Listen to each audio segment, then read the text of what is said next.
Welcome back to our channel, everyone. Today is Sunday. It's the day before I upload this video.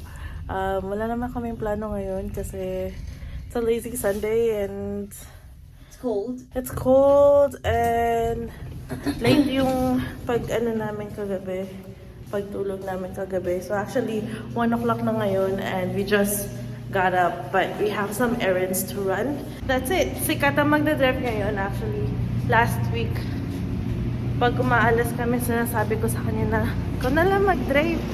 Pero ayaw niya. So, today is a Sunday, so not a lot of cars are outside, and I think it's a perfect day for her to drive, exercise her driver's license, so that we're just gonna do that.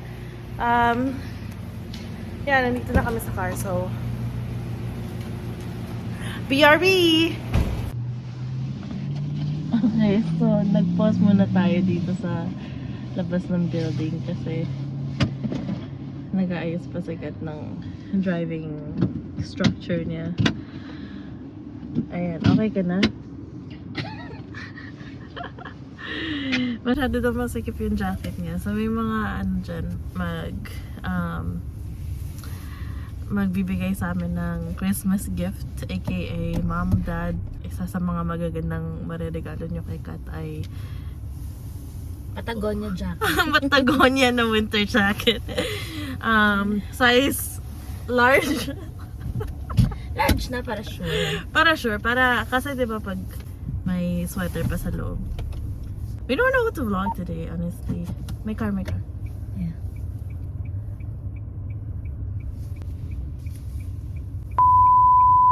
Ang hirap mag-drive dito sa Vancouver, no? You agree? Mahirap. I don't know, hindi ko pa naman na-try mag-drive sa ibang province. Pero dito sa Vancouver, siguro sanayan lang kasi maraming cars na Yeah. I guess that's the difference. Kasi I don't know, ang isa lang naman na other experience ko is Calgary, and feeling ko mas aggressive lang talaga ang mga drivers dito sa Vancouver compared to Calgary drivers. Not about race or anything, you know? Pero mas marami lang kasing tao dito and the streets are much tighter. So, nakita namin yung comment ni Jay Banados about dun sa last vlog namin. Kasi tinanong namin kung should we get a mic, and she said yes. So, enough guys. You've convinced us enough. Okay na.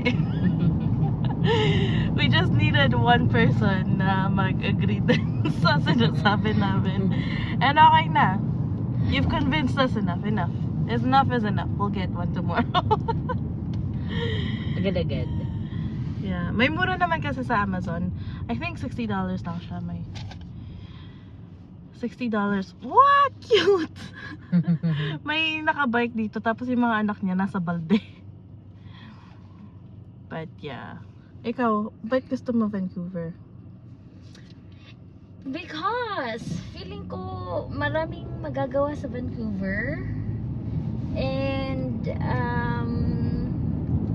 kahit naman na maho-homesick ka, kahit naman na malayo ka sa family mo, at least may mga fun things to do pa. Hindi ko sinasabing ibang provinces wala, pero Vancouver, sabi nga nila, is a young city, so maraming magagawa. True yan. At saka may na-meet kami actually last week na Filipino, nakakarating lang dito sa Vancouver. I'll insert the clip. Hello! Maganda dito sa Canada, and welcome ako dito. Nice to meet you! Yeah, nice meeting you. Then keep it cut. And I'm very happy to meet you here in Vancouver, Canada. Good luck sa journey mo. So I moved to Vancouver from Calgary, even though mas cheap sa Calgary kasi nandun yung parents ko, and nandun na lahat ng family ko, grandparents ko nandun, and I have a little sister, but I still chose to to be in Vancouver and to live in Vancouver, and that's because gusto ko lang kasi no, at first because I studied sa Victoria for a bit, and after nun jump na ako to Vancouver, and I got my first job here. Tapos I got another job, and then after that job I got another job, and then after that job I got another job. Sunod-sunod na. So parang na-feel ko na ang daming opportunities dito sa Vancouver, because of how young it is and how booming the careers are here.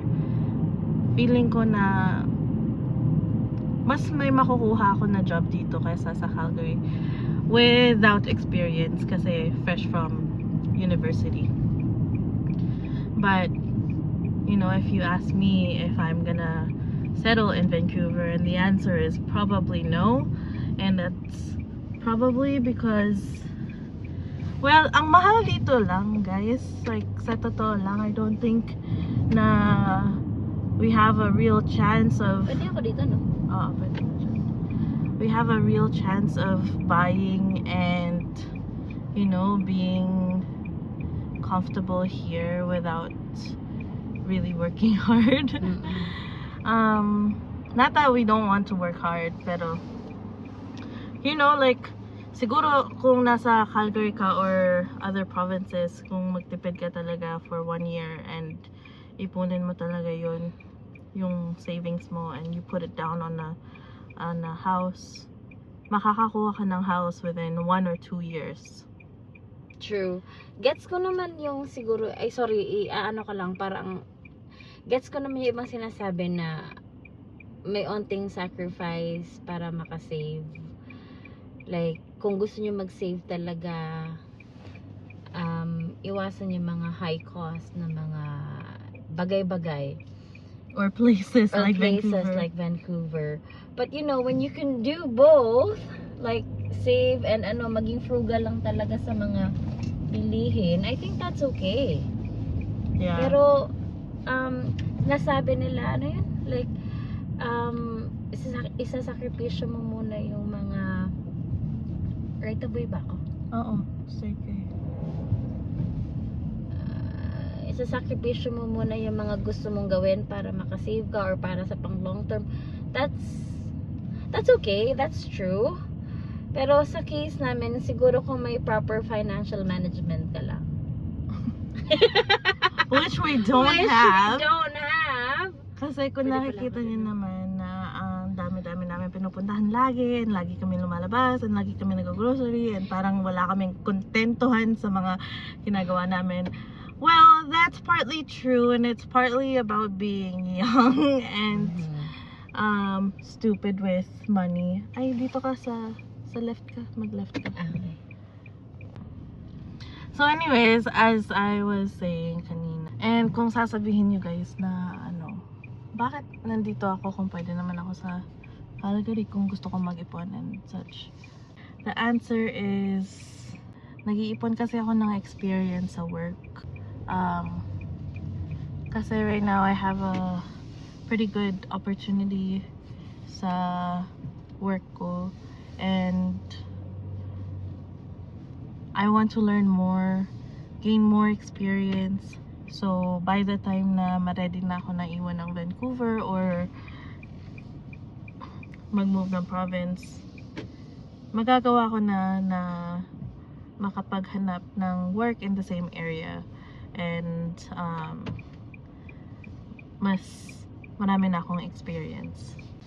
Kasi kung young person ka tapos 1 year experience lang, parang medyo may pagka-invalid ng experience mo kasi anong natutunan mo sa 1 year. But that's not the same, hindi naman yun sa lahat. Parang yun lang yung iniisip ko for me. Ang price ng bahay dito or ng condo, apartment, 1 bedroom apartment is ang price ng isang house and lot sa Calgary. So yun din yung kung gaano kalayo ang housing market dito and sa Calgary. Kaya ang sinasabi ko na parang hindi ko ma-afford na mag-settle dito kasi yun nga yung pricing. And parang kahit naman mag-inflate ang prices ng mga houses dito sa Calgary. Parang, Calgary? I mean dito sa Vancouver, hindi pa rin nagme-make sense yung babayaran mo na isang one bedroom apartment for $700,000. Kung pwede na yun maging 7 bedroom house with a backyard and a garage na sa'yo lang. 'Di ba? Parang hindi talaga unless in like 3 years I'm making a lot of money, you know, then maybe that makes sense. Totoo. But no, I think even for me that doesn't really make Alin? sense na magbayad dito ng house kahit na you're making so much money. Kasi parang Yeah, you can do so much more with your own money if kayo naman yung klase na parang okay lang. Okay, so ganito yun. So ako personally, and I think si Kim din personally, ayaw ng sobrang like magara. I mean, mas gusto namin na gamitin yung pera sa ibang paraan. Like, a house is okay, but we want to like invest more. Kung may bahay man, siguro yung bahay na enough na hindi sobrang magara at hindi sobrang mahal. Kasi yung pera, pwede namin siyang gamitin for something else. Pwede namin siyang gamitin for other investments.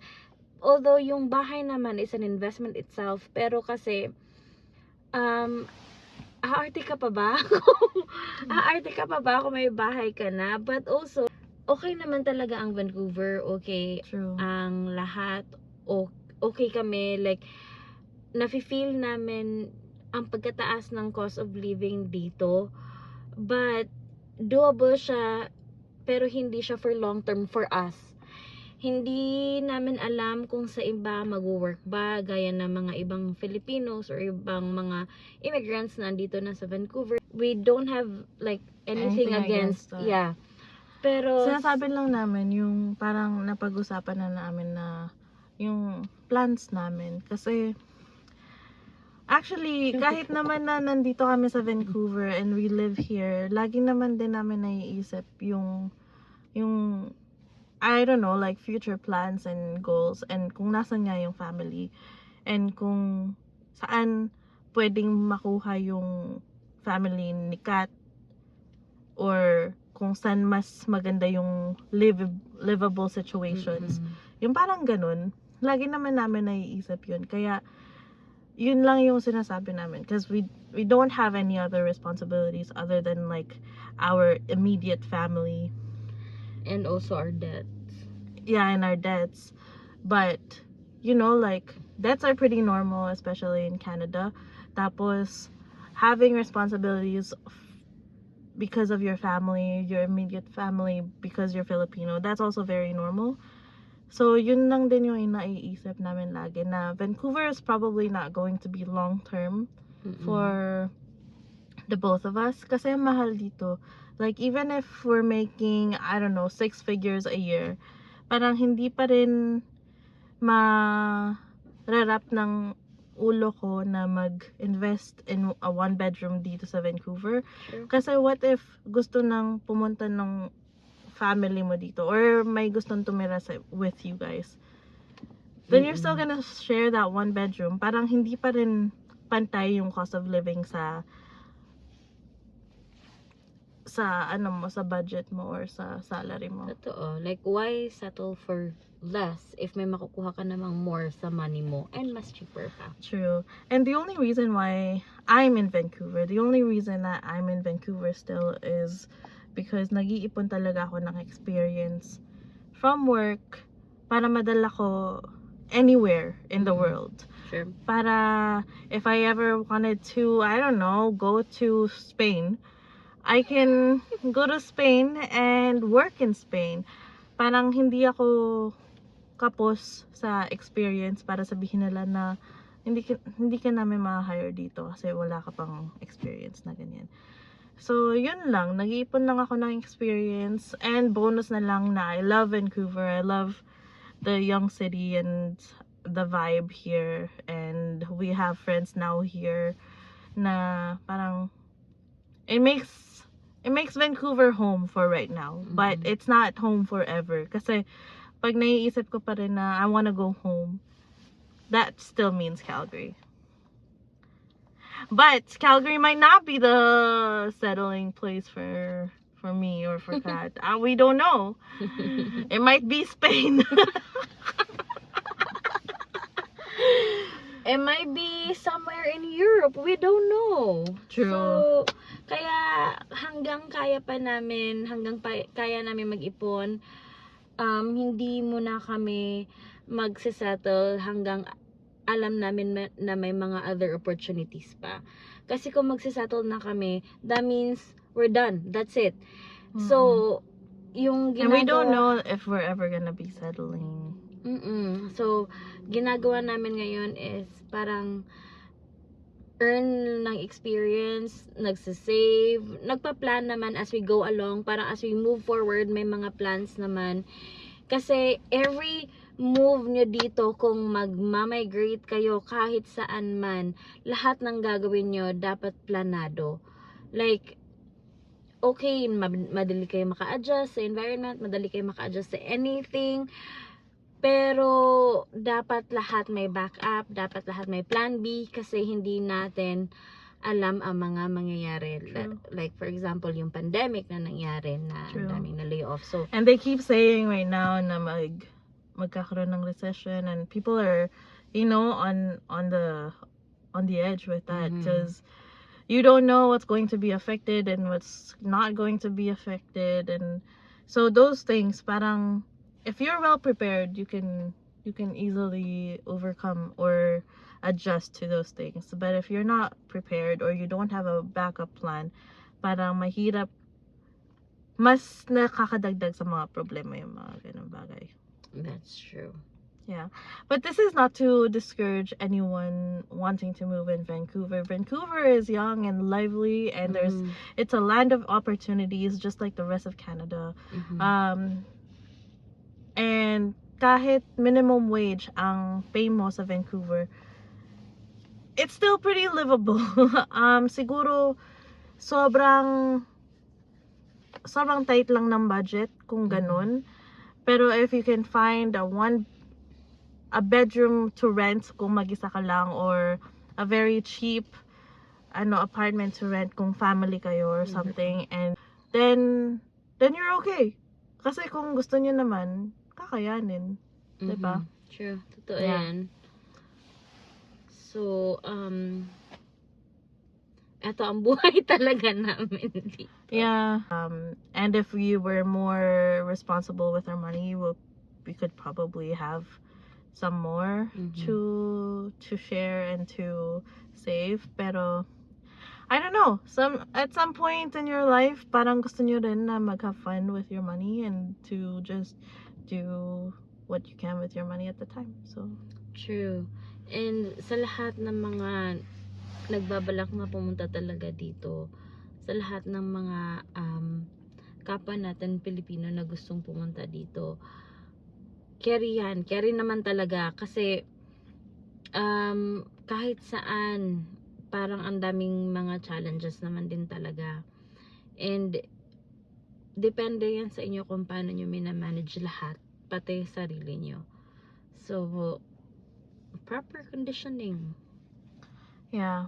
And if you're in another province or in another country na parang nice na, or yung cost of living is a little bit lower and you want to move to Vancouver, be prepared to adjust.